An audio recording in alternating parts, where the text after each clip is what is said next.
Bienvenue dans Les Irritables, le podcast qui parle enfin de votre ventre, sans détour, sans tabou et avec simplicité. Ici, on parle sans filtre de ventre gonflé, de douleurs souvent incomprises, de transit capricieux, bref de tous ces signes que votre corps vous envoie et qu'on vous a peut-être appris à ignorer. Je m'appelle Sabrina Massy, je suis nutrithérapeute et naturopathe fonctionnelle spécialisée dans l'accompagnement du syndrome de l'intestin irritable. J'ai créé ce podcast pour vous aider à mieux comprendre ce qui se passe dans votre ventre, vous apporter des clés concrètes et surtout vous faire sentir moins seul. À chaque épisode, je vous guide à travers les causes, les solutions, les erreurs à éviter et parfois même des témoignages. Parce que parler de ce qu'on vit, c'est déjà avancer. Bonne écoute! Bonjour à toutes et à tous, je suis ravie de vous retrouver aujourd'hui après quelques semaines de pause. J'espère que vous avez passé de bonnes vacances, qu'elles ont été reposantes et surtout salutaires. Pour cette rentrée, je vais parler d'un sujet que vous m'avez souvent inspiré. Quels tests faut-il faire quand on a un S2I ? Et surtout, lesquels sont inutiles, voire parfois contre-productifs ? Quels sont les bilans vraiment utiles quand on souffre d'un S2I, lesquels sont à envisager selon le contexte, et surtout quels sont ceux qu'on voit passer partout mais qui n'apportent pas toujours autant d'éclairage qu'on l'espère. Avant d'entrer dans le vif du sujet, je tiens à poser un cadre clair. Je suis nutrithérapeute et naturopathe spécialisée dans les troubles digestifs chroniques, mais je ne suis pas médecin.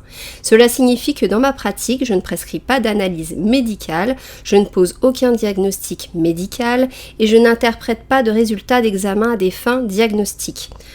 En revanche, mon rôle est d'être à l'écoute, d'analyser votre contexte global, vos antécédents, vos habitudes de vie et parfois de vous inviter à discuter avec votre médecin traitant de certains bilans utiles pour avancer. Mon objectif ici, c'est de vous donner des repères clairs, vous aider à comprendre pourquoi certains examens sont importants, pourquoi d'autres sont parfois inutiles, voire anxiogènes, et surtout comment garder une démarche cohérente et adaptée à votre cas personnel. Comme toujours, je m'appuie sur des données disponibles dans la littérature scientifique que je vulgarise pour qu'elles soient accessibles à tous. Pas de promesse miracle ici, mais une approche sérieuse, humaine et pragmatique.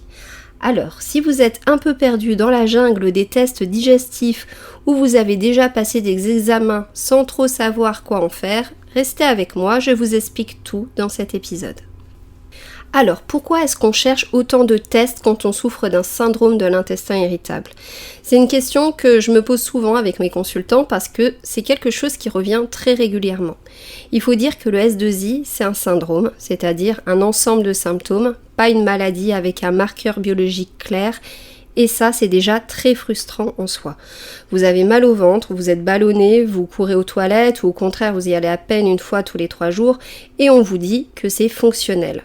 Et ce mot-là, fonctionnel, on le comprend souvent comme « il n'y a rien » ou « c'est dans votre tête ». Alors naturellement, beaucoup de personnes vont chercher à trouver la cause cachée, le truc qu'on n'a pas vu. Un parasite oublié, une intolérance alimentaire ignorée, une inflammation passée sous les radars. Et dans ce contexte, les tests deviennent une forme d'espoir. Et ça, je le comprends parfaitement parce que quand on souffre au quotidien, on veut des réponses concrètes, que ce soit écrit, ça légitime aussi les souffrances pour certains d'entre vous. J'ai même déjà eu des personnes que je sentais déçues car elles ne repartaient pas de ma consultation avec des analyses à faire. On veut un résultat qui dise noir sur blanc, voilà ce qui ne va pas, voilà ce qu'il faut faire. Le problème, c'est que cette quête de réponse peut vraiment devenir une source d'épuisement. Certains font 10, 15, parfois 20 examens différents sans que ça aboutisse à une explication claire ni à un mieux-être. Et parfois même, ces examens créent encore plus de confusion. On reçoit un résultat sans cadre ni explication et on se demande ce qu'il faut en faire. Voilà pourquoi j'ai voulu faire cet épisode pour vous aider à faire le tri, à comprendre ce qu'on cherche vraiment quand on fait un test et surtout ce qu'on peut raisonnablement attendre de ces résultats. Parce qu'un test, c'est un outil, pas une vérité absolue et certainement pas un diagnostic en soi. Ce qui compte, c'est le contexte, l'interprétation et surtout ce qu'on fait de l'information ensuite. Quand on parle de syndrome de l'intestin irritable, il est important de rappeler une chose. Le S2I est un diagnostic d'exclusion. Autrement dit, avant de conclure un S2I, il faut d'abord s'assurer qu'il ne s'agit pas d'autre chose. Je pense en particulier à des pathologies organiques ou inflammatoires plus graves. Donc oui, certains tests sont non seulement utiles, mais nécessaires pour poser un cadre sécurisé. Voici ceux que je considère comme incontournables, surtout en début de parcours et que votre médecin peut prescrire en fonction de vos symptômes. Tout d'abord, la prise de sang de base, NFS, CRP et ferritine. Ces examens permettent de repérer plusieurs signaux. Une anémie qui pourrait faire suspecter une inflammation chronique ou des pertes digestives non visibles. Une inflammation systémique via la CRP qui est un marqueur essentiel pour déceler une inflammation. Un manque de fer qui pourrait être lié à une malabsorption, à une perte de sang digestive. Ce sont des tests simples, remboursés et très parlants dans certains cas. Ensuite, il y a le dépistage de la maladie cœliaque. Trop souvent oublié, le test de dépistage de la maladie cœliaque est pourtant essentiel quand on a des troubles digestifs chroniques. Il se fait via un dosage d'anticorps, les antitransglutaminases IgA. Il faut aussi doser les IgA totales pour s'assurer que le test est interprétable. Ce n'est pas parce que vous réagissez au gluten que vous êtes forcément cœliaque. La maladie cœliaque est une pathologie bien spécifique avec des critères diagnostiques clairs. Mais à l'inverse, il est important d'écarter cette maladie, surtout si vous avez des troubles digestifs persistants.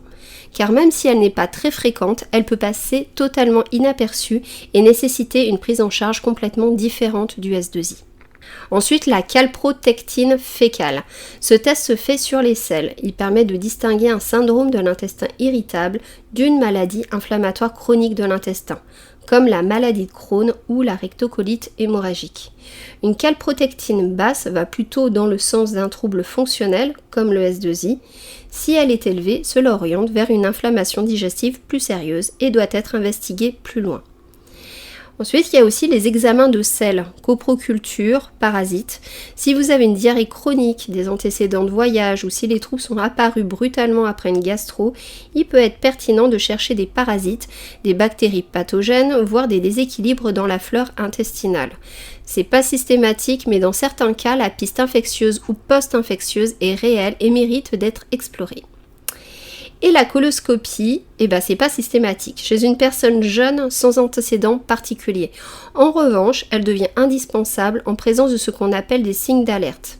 Ces signes d'alerte, ce sont le sang dans les selles, une perte de poids inexpliquée, des antécédents familiaux de cancer colorectaux ou des symptômes qui évoluent rapidement ou de manière habituelle. Là encore, c'est le rôle du médecin d'évaluer le besoin de cet examen. En résumé, ces tests-là ne permettent pas de poser un diagnostic de S2I, mais ils permettent de vérifier qu'il ne s'agit pas d'autre chose et de poser ensuite un cadre plus rassurant. Une fois ce socle vérifié, on peut avancer avec plus de sérénité.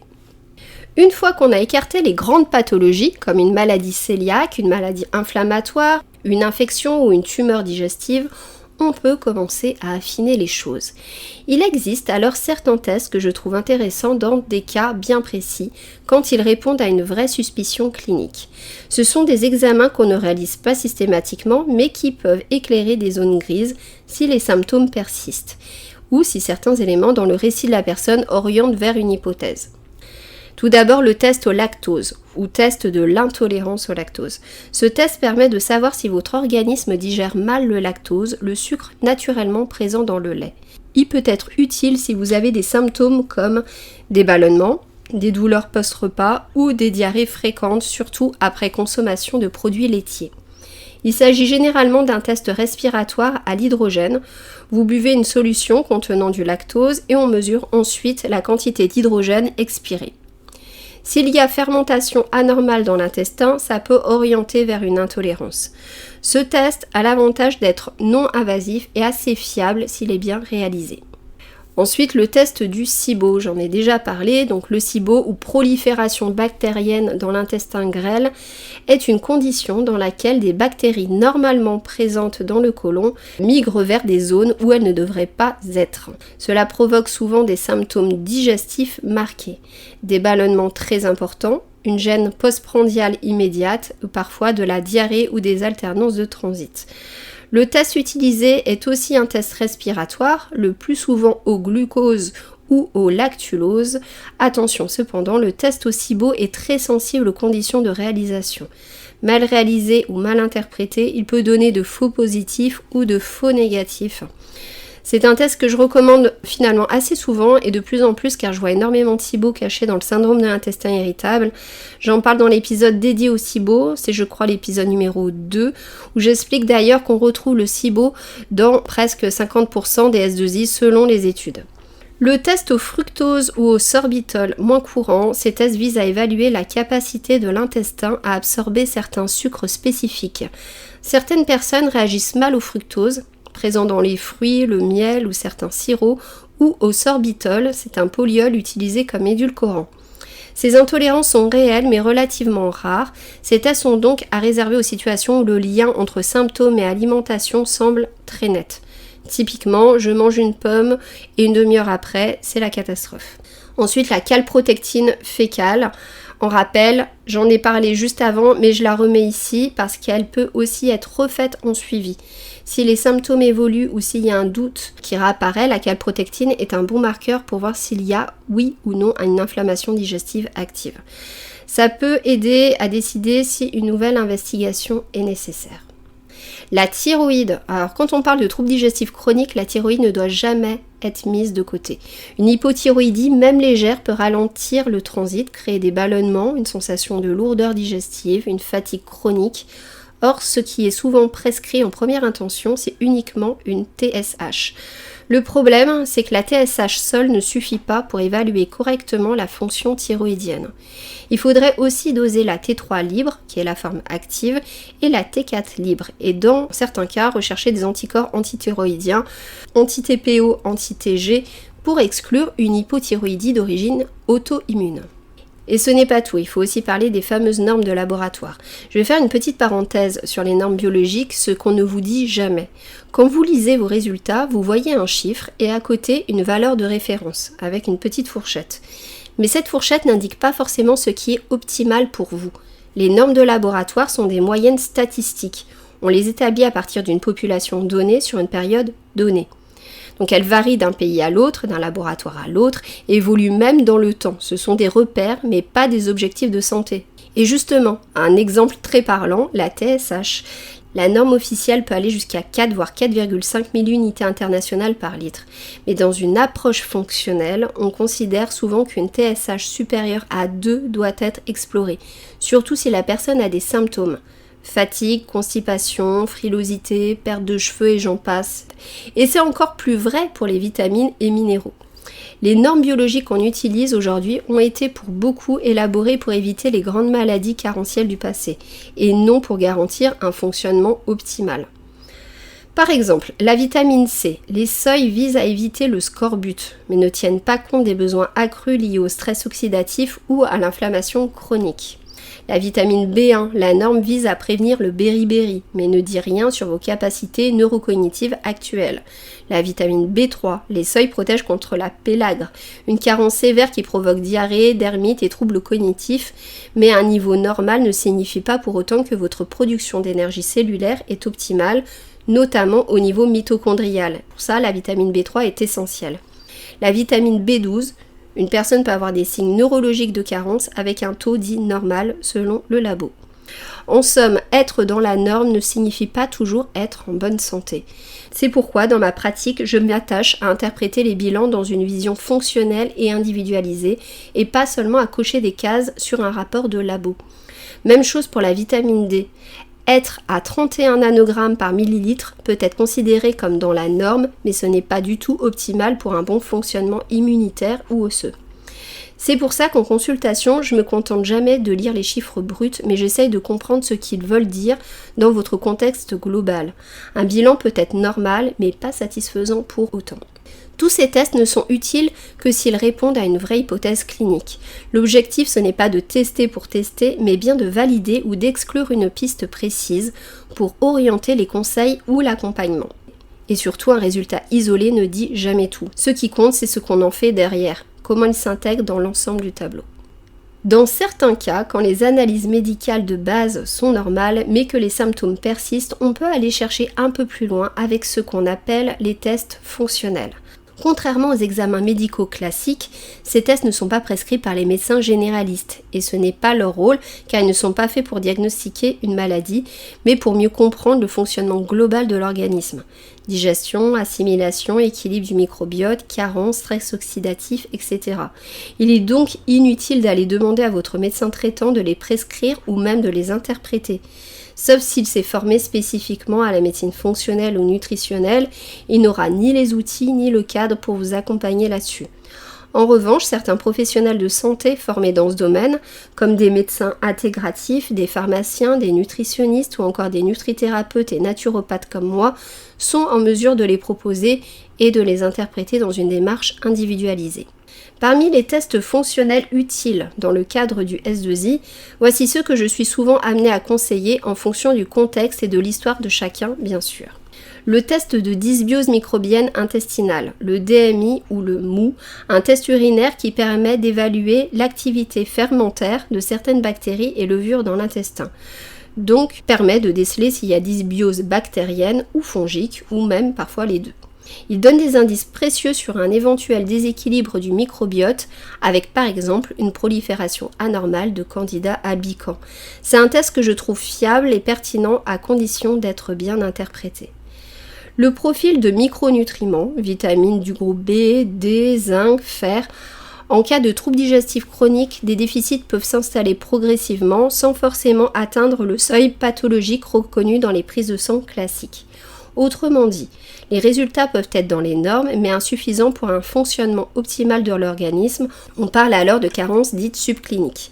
Ces déficits peuvent entretenir la fatigue, les troubles de l'humeur, la sensibilité digestive ou une récupération difficile. Les bilans fonctionnels peuvent aider à mieux détecter ce type d'insuffisance, surtout lorsqu'on suspecte une mauvaise assimilation liée à une dysbiose ou à une inflammation chronique de la muqueuse intestinale. Certains profils génétiques, comme le polymorphisme FUT2 qui joue sur la composition du microbiote, et la sensibilité intestinale. C'est pas systématique, mais ça peut être intéressant dans des cas particuliers. Le test du candida. Alors, le candida albicans est une levure naturellement présente dans l'intestin. Il ne pose pas de problème en soi, sauf s'il prolifère de façon excessive, ce qui peut entretenir une inflammation ou accentuer les troubles digestifs. C'est ce qu'on appelle une candidose. Mais attention, tous les tests du candida ne se valent pas. Certains tests, sérologie, prélèvements buccaux, etc. sont peu fiables ou mal interprétés. A l'inverse, l'analyse urinaire intégrée au DMI, dont j'ai parlé tout à l'heure, permet de détecter une activité métabolique anormale du candida. C'est un outil intéressant que j'utilise régulièrement. Mais là encore, ce test ne suffit pas à lui-même, il doit toujours être remis dans le contexte de vos symptômes, de votre alimentation, de vos antécédents, etc. Un résultat seul ne veut rien dire sans une lecture globale. Maintenant, je vais parler des tests que je ne recommande pas.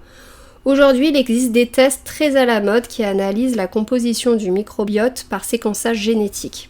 Alors sur le papier, c'est séduisant, mais dans la pratique, je trouve que ces résultats sont encore difficiles à exploiter concrètement, car on manque de référentiels fiables. Il y en a, mais il y en a très peu, et les recommandations qui en découlent sont souvent génériques.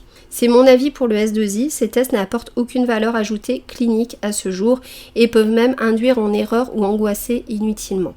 En revanche, ils sont très utiles pour la recherche et j'espère que dans quelques temps, je pourrai les conseiller de façon sûre car ils ont, j'en suis persuadée, un réel avenir. Il existe aussi des tests d'intolérance alimentaire. Je suis régulièrement interrogée à ce sujet, alors je préfère clarifier les choses ici. Il existe aujourd'hui de nombreux tests dits d'intolérance alimentaire, souvent commercialisés dans des bilans fonctionnels ou proposés en ligne. Ils prétendent identifier les aliments qui provoqueraient une réaction immunitaire de type IgG et qu'il faudrait éliminer pour aller mieux. Personnellement, je ne les recommande pas dans le cadre du syndrome de l'intestin irritable ni dans ma pratique globale. Pourquoi ? Parce que ces tests sont coûteux déjà et surtout peu fiables dans l'interprétation clinique et révèlent très souvent des positifs à une longue liste d'aliments, y compris des aliments parfaitement sains comme des carottes, du riz, des amandes, et cela peut semer une grande confusion. Ce que ces tests reflètent parfois, c'est pas une vraie intolérance, mais une hyperperméabilité intestinale. Votre intestin laisse passer des fragments d'aliments dans le sang, ce qui peut provoquer une réponse immunitaire de faible intensité. Mais c'est pas une preuve que l'aliment est problématique en soi. Donc ce n'est pas l'aliment qui est le problème, c'est l'état de l'intestin. Et c'est pas en retirant la moitié de votre assiette que vous allez guérir. Au contraire, ça peut même créer plus de stress, de restrictions, de carences ou de réelle intolérance sans bénéfice durable. Mon approche est donc la suivante. On travaille d'abord sur la santé digestive et la régulation de l'inflammation intestinale. Et si certains aliments sont suspectés sur le plan clinique, on peut faire des tests de réintroduction progressive, guidés et encadrés. En résumé, les tests fonctionnels peuvent être très utiles à condition de bien les choisir, de bien les interpréter et de ne pas les confondre avec un diagnostic médical. Ils ne remplacent ni un médecin ni des examens médicaux, mais ils permettent d'affiner la prise en charge dans une vision globale, individualisée et surtout fonctionnelle de votre santé digestive. Et maintenant, on fait quoi de tous ces résultats ? Faire des tests, c'est une chose, mais ce qui compte, c'est ce qu'on en fait ensuite. Et c'est souvent là que le bât blesse. Souvent, beaucoup de personnes se retrouvent avec des analyses plus ou moins poussées, parfois obtenues à grands frais, mais sans explication, sans fil conducteur, sans accompagnement global. Vous avez une inflammation légère ici, une fleur déséquilibrée là, une carence en zinc ou en B12, et après, on corrige point par point, au hasard, on empile les compléments, on change 100% de son alimentation du jour au lendemain, c'est pas efficace et surtout, ce n'est pas durable. Le plus important, c'est de replacer les résultats dans un contexte global. Les résultats n'ont de valeur que s'ils sont interprétés à la lumière de vos symptômes, de votre mode de vie, de votre terrain et de vos objectifs. C'est pour ça que dans ma pratique, je commence toujours par écouter, comprendre votre parcours, votre rapport à votre digestion, vos antécédents, votre mode de vie. C'est ensuite seulement que je peux vous orienter vers certains tests quand cela me paraît pertinent et que je peux vous accompagner dans la mise en place d'un plan d'action personnalisé. Les résultats ne sont pas une fin en soi, mais un outil pour guider un travail de terrain, pour mieux cibler les axes prioritaires, éviter les impasses et parfois simplement vous rassurer. Et parfois, ce travail peut même se faire sans test, surtout si votre budget est limité ou si on a déjà assez d'indications cliniques pour avancer. Les tests ne sont pas une obligation, ça permet parfois d'aller plus vite pour ne pas trop tourner en rond, mais ce n'est pas une obligation. Alors, que retenir de tout ça ? D'abord que tous les troubles digestifs ne sont pas des S2I et que dans le doute, des examens médicaux de base sont indispensables, ne serait-ce que pour écarter des pathologies plus graves ou des carences importantes. C'est la première étape. Ensuite, quand ces examens sont normaux mais que les symptômes persistent, il peut être intéressant d'aller plus loin avec des analyses dites fonctionnelles. Mais attention, ces tests ne remplacent pas un diagnostic médical et ils ne sont pas à confier à n'importe qui. Ils doivent être interprétés par un professionnel formé à ce type d'approche fonctionnelle, qu'il soit naturopathe, médecin, nutritionniste, pharmacien ou autre. Personnellement, j'ai été formée à l'analyse et à l'interprétation de ces bilans dans le cadre de ma pratique, mais je précise ici que je ne suis pas médecin, donc je ne prescris pas d'examens médicaux remboursés par la sécurité sociale, ni ne pose de diagnostic médical. En revanche, je peux vous proposer certains tests fonctionnels qui ne relèvent pas du parcours médical classique, et j'en ai cité quelques-uns, et vous accompagner dans leur interprétation dans le cadre d'un accompagnement personnalisé.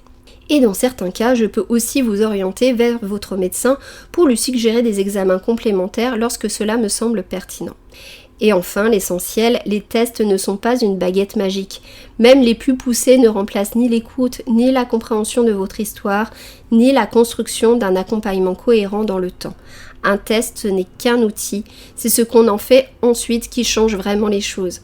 Si vous avez un S2I ou des troubles digestifs chroniques inexpliqués, que vous sentez un peu perdu dans la jungle des analyses ou que vous avez déjà des résultats sans vraiment quoi en faire, je peux vous accompagner. Mon approche est globale, individualisée et toujours ancrée dans les dernières connaissances scientifiques. Vous pouvez prendre rendez-vous directement via le lien dans la description de cet épisode. Si cet épisode vous a parlé, pensez à vous abonner, à partager ou en parler autour de vous, mais surtout laissez un avis, c'est très important pour que le podcast se fasse connaître au plus grand nombre. Et on se retrouve très vite dans un prochain épisode de Les Héritables. À très bientôt.